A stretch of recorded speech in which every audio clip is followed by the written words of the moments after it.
Hello friends, जानो तो kitchen house में तमारुं स्वागत है। आज आपणे बनावशुं एकदम नरम अने पोची मुलायम आपणे आलू नान बनाववाना छीए। ते पण आपणे सोडा वगर के ईस्ट वगर बनाववाना छीए। अने हजू सुधी जो तमे मारी चेनल ने सब्सक्राइब ना करी होय तो मारी चेनल तमे खूब झड़पथी सब्सक्राइब करजो। तो चालो जोई ले आपणे फटाफट रेसिपी। सौप्रथम अहींया मैं एक पोळुं वासण लीधेलुं छे। तेमां आपणे 1 वाटकी जेटलो आपणे मेंदो लेवानो छे। તમે ઘઉંનો પણ યુઝ કરી શકો છો અથવા તો અડધો મેંદો અને અથવા તો ઘઉંનો બંને મિક્સ કરીને પણ તમે લઈ શકો છો। અત્યારે આપણે બહાર જેવી જ બનાવવાની છે એટલા માટે હું એકલો મેંદો જ લઈ રહી છું। હવે તેમાં આપણે 2 ચમચી જેટલી કલોંજી એડ કરવાની છે। 1 ચમચી જેટલા ચીલી ફ્લેક્સ એડ કરી દઈ। સ્વાદ અનુસાર આપણે નમક એડ કરવાનું છે। 5 ચમચી જેટલો બેકિંગ પાવડર છે તે એડ કરી દઈ આપણે। जो ए न होय तो तमे तेनी जग्याए खावानो सोडा पण यूज करी सको छो। हवे तेमां आपणे 2 થી 3 चमची जेटली कोथमीर एड करवानी छे अने बधुं सरस रीते पहेला मिक्स करी देशुं। आ कोई नान ने आपणे भरवानी के फाटवानी बीक वगर आपणे सरस रीते आलू नान बनाववाना छीए।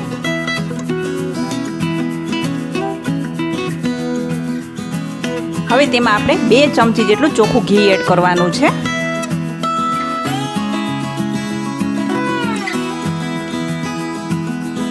અને આપણે 3 થી 4 ચમચી જેટલું દહીં એડ કરવાનું છે। અત્યારે હું 2 થી 3 ચમચી જેટલું લઈ રહી છું। અને દહીં આપણે મોડું જ લેવાનું છે, બહુ ખાટું હોય તેવું નથી લેવાનું।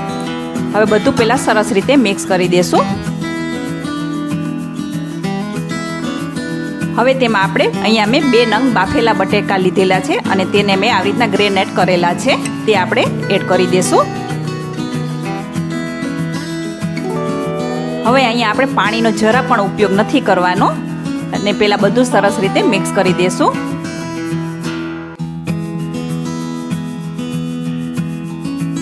જરૂર લાગે તો આપણે તેમાં રૂમ ટેમ્પરેચર હોય તેવું દૂધ આપણે એડ કરવાનું છે।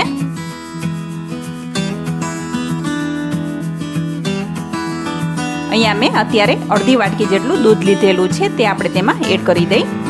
ધીમે ધીમે એડ કરતું જવાનું અને આ લોટ બાંધવાનો છે।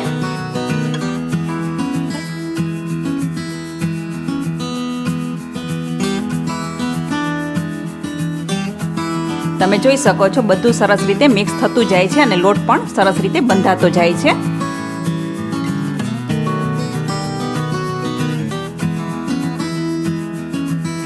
હવે આ લોટ બંધાઈ ગયો છે, બસ આવો જ રાખવાનો છે આપણે, બહુ કઠણ નહીં અને બહુ ઢીલો પણ નહીં। હવે તેને આપણે તેલથી ગ્રીસ કરી દેશું।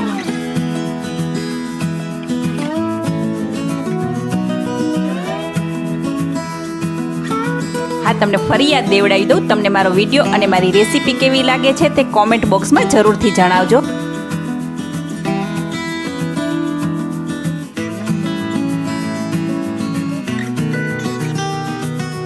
હવે આપણે અહીંયા કોઈ રેસ્ટ આપવાનો નથી હોતો। હવે તેમાંથી એક લુઓ લેવાનો છે અને ઇઝીથી વણાઈ જશે। અહીંયા મેં મેંદાનું અટામણ લીધેલું છે। હવે તેને આપણે પાટલી ઉપર લઈને વણી લેશું।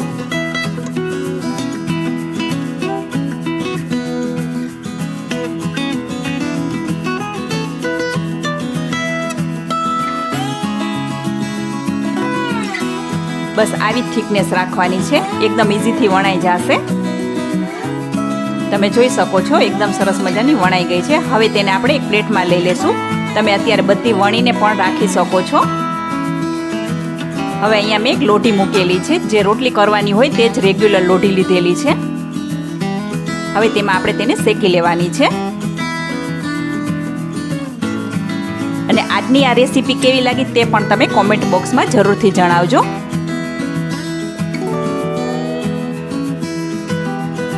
હવે બંને બાજુ સરસ રીતે આપણે શેકી લેશું। એકદમ ઇઝીથી ફૂલાઈ જશે, તમે જોઈ શકો છો।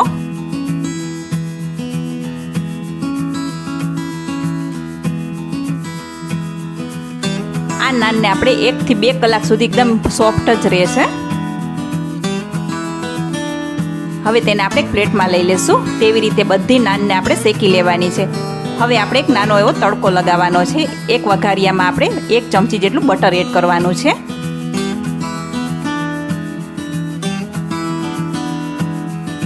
હવે તેમાં આપણે લસણની પેસ્ટ એડ કરવાની છે. 1/2 ચમચી જેવી આપણે લેવાની છે. લસણને આપણે સરસ રીતે સાતડી લેવાનું છે.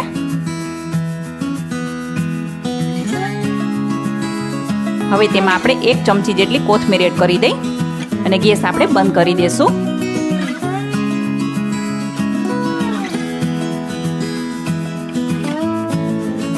હવે જે તૈયાર કરેલી નાન છે તેના ઉપર આપણે બ્રશથી ગ્રીસ કરી દેવાની છે.